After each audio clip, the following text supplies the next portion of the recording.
Good morning, everybody. And again, Merry Christmas. Everyone say, I am my own gift. I am my own gift. I am my own champion. I am my own champion. And that's our topic this morning as we move into the consciousness of the heart and mind of a champion in action. This is what this time of the year, I think we focus on this with the football season and everything else we have. We begin to look at this. We look at the Heisman Trophy given yesterday, and we see those 5 wonderful champions standing up there, and one of them being recognized. And our heart goes out. We were pulling for Andrew over at Stanford, and he didn't make it this year, but he's probably the best of the best out there on the field in college, and we honor him.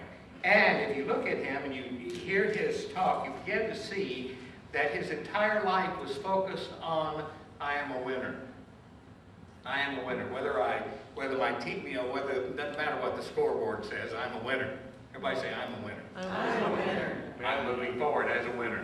I'm moving forward as a winner. I look for the prize. I look for the prize. Because I am one. See, there's a key to it. I look for the prize because I am one. Did you get your handout this morning? Yeah. In my treatment here by W.L. Barth, the reason I chose this one this morning, we have been working in our second year class on, we have had 2 units on mysticism. This unit has been on what the mystics thought. My challenge as a teacher to my students is to challenge them to move into the consciousness of the mystic and begin to think as they think, not just think about what they thought. See, when we understand that we can, how many know right now that you're thinking as something you didn't used to think as? So you're finding yourself doing what? Look at your, Dwayne thinks as a musician, Penny thinks as a mystic. Whatever else we have in action, we think as it. Everyone say, my thought pattern evolves out of my self-definition. Now listen to what this says by W.L. Barth. He's defining mysticism. He said mysticism is the redemption of our consciousness from the lower, partial levels of life by a conscious, personal recognition of its high levels, which are open and available to all who seek their blessing. And the reason it's available is because it arrived when you arrived. It always has been you. It's looking out of your eyes right now. It always has been. But the challenge is it cannot see beyond yourself. It cannot see any broader than your self-definition. So if you begin to define yourself as a champion, as God in action, which is unlimited possibility, you find yourself moving forward. It was Vince Lombardi. How many know who Vince Lombardi was? I met Vince Lombardi once. I had my cousin played quarterback for the Green Bay Packers back a long time ago, and he was playing in Dallas, and I called him and got tickets. They were playing the Cowboys. And this was back in the early 60s, and I walked in, and they were all sitting in his room playing poker, and they all stood up to meet me, and I felt like Alice in Wonderland. I was like, these great big football players stood up, and so I walked over and I shook hands with all of them. One of them was Vince Lombardi. I didn't know who he was at the time or had the recognition that I have now. I wish I had. I would have hugged him. But the challenge then, as the challenge now, is to operate as they did then, and I think the Green Bay Packers still hold this true, as most winning football teams do, as most winning people do in life, and that is the consciousness of a Vince Lombardi who said these words: winners never quit, quitters never win. Winners never quit. Everyone say, I never quit. There's an answer here somewhere. I choose to find it. Because why? You see, a champion knows that what they're looking for, they're looking with. A champion knows that what they're looking for is looking for them.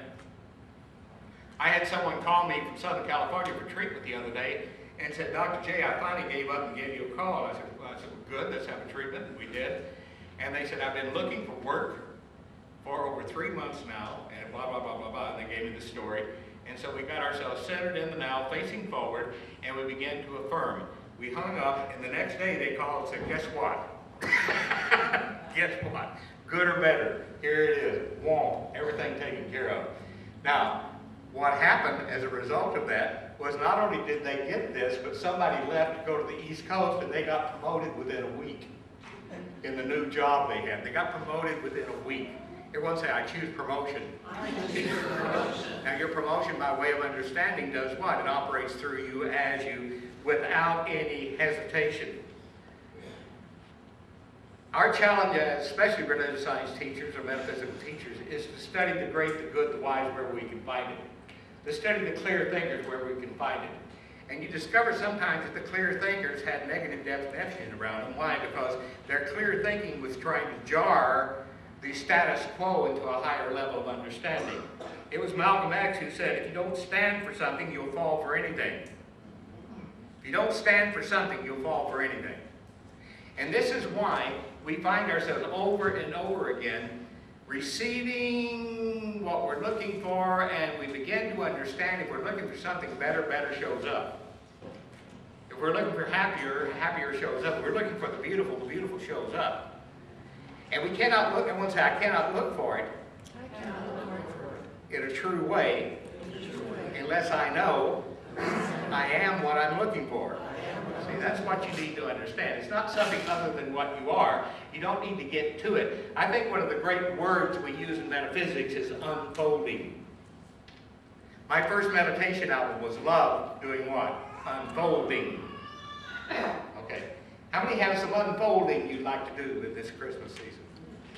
How many like some answers to happen? How many like some love beyond anything you've ever known? How many like some joy and celebration? It was E. Cummings, and I love E. Cummings. How many are E. Cummings fans? If you don't, get some E. Cummings and just sit down, just read one and think about it for an hour. Read another and think about it for an hour. E. Cummings. I love one of my favorite lines of E. Cummings is said that one is not half of two. Two are halves of one. Think about that. Two are halves of one. You see, we are one. We're not halves, we're one all the time. E. Cummings said to be nobody but yourself in a world which is doing its best day and night to make you everybody else means to fight the hardest battle which any human being can fight and never stop fighting. Okay, how many have done that? How many have seen yourself in a situation where somebody's trying to make you everybody else? Somebody's trying to get you to think like everybody else. Regret like everybody else, expect like everybody else. The metaphysician is someone who goes higher than the expectancy around them, clearer than the expectancy around them. It was William Shakespeare who said, and by the way, we're doing in February, is that what we're doing? In February, we're doing a whole series on Wednesday nights. We've got a special Wednesday night plan. We've been working on it for some time now, and it's going to be beautiful. We're doing a whole series on Ralph Waldo Emerson, and I'm doing a Wednesday night on Ralph Waldo Emerson's observation and understanding of William Shakespeare. And so we're going to have a wonderful night that night, and I may do something very unique and wonderful with it. But it is beautiful when we can lock into William Shakespeare, primarily because William Shakespeare was a metaphysician. William Shakespeare was a metaphysician. If you read his work and you begin to understand it, where he was at the time, what he was writing, he was trying to explain higher principles through the stories he was telling. He said this, "Be not afraid of greatness. Some are born great, some achieve greatness, and others have greatness thrust upon them." Don't be afraid of it. Don't be afraid of it.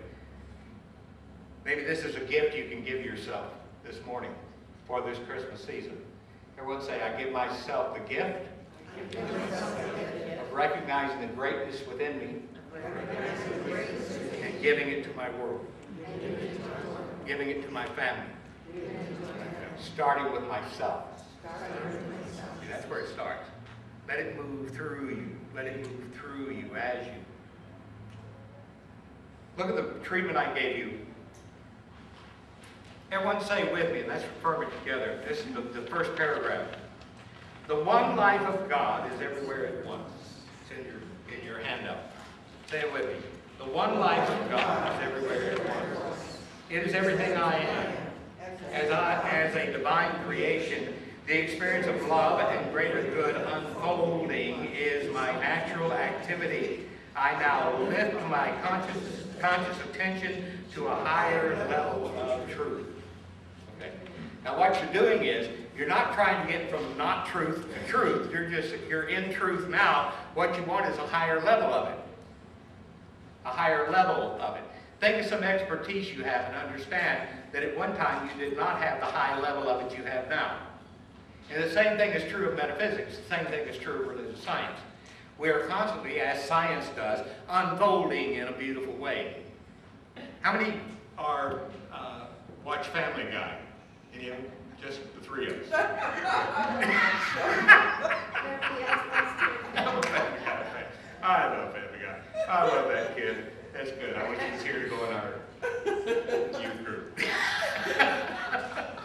They had a great one on the other night. I had to get up and tell Cynthia. I said, this is just amazing what they put on this show. Anyhow, he goes into a parallel world. And it invents a machine. He goes into this parallel world. It's exactly like Earth, the same time period, same everything, except for one thing. They're 1,000 years ahead of us in science. And they said, how did this happen? And the answer was, they didn't find Christianity. They didn't have Christianity in this world.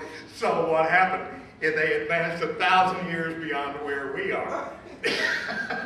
I got news for you, people. The world's round.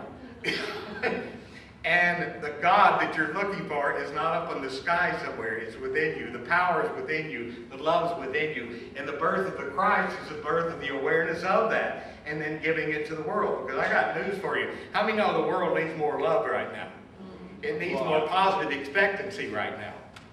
It needs to stop playing the blame game and start playing the positive game, the love game, the health game, the happiness game, the success game that is ours by right of consciousness, the champion game. Everyone say, I choose to play the champion game. And I play it with love. It was T. Allen Armstrong who said, champions do not become champions when they win the event, but in the hours, weeks, months, and years they spend preparing for it. The victorious performance itself is merely the demonstration of their championship character. This is why we have classes in religious science. Dr. Ernest Holmes said once that there are a lot of people out here in the world who do what we teach naturally. So for those of us who don't know how, we can learn. We can learn how to do it. He said that's why we have classes. That's why he developed classes. He said you can teach yourself how to wake up to yourself and then be the self you are awake to. We have discussed this quite often, the concept of the realization, you know, we were talking about this in class the other night, that Gautama Buddha, the reason Gautama Buddha left Hinduism is because Hinduism tolerated less than the best. It tolerated disharmony. It tolerated confusion and doubt and fear. It tolerated it. He said, let's get higher than this. Let's wake up to something better. Let's simplify it. And isn't this what religious science did? Did we not simplify it and get higher? Did we stop tolerating nonsense and tolerating confusion and tolerating doubt and tolerating fear? Tolerating hell and damnation, tolerating all this stuff that we create out of our imagination to do what? Restrict us. Our challenge is to unleash the best within ourselves and let it go forward. If we had listened to that, how many, any of you get up early on Sunday morning and listen to KGO, Brent Waters? I recommend it to you. He does God Talk on KGO. He was talking about Jesus this morning and his evolution and pointing out where he was involved in the study of a higher truth and was giving birth to his understanding of higher truth, which did what? It threatened the authority around him that was saying, we're the truth. And Jesus was different because he was saying what? You're the truth.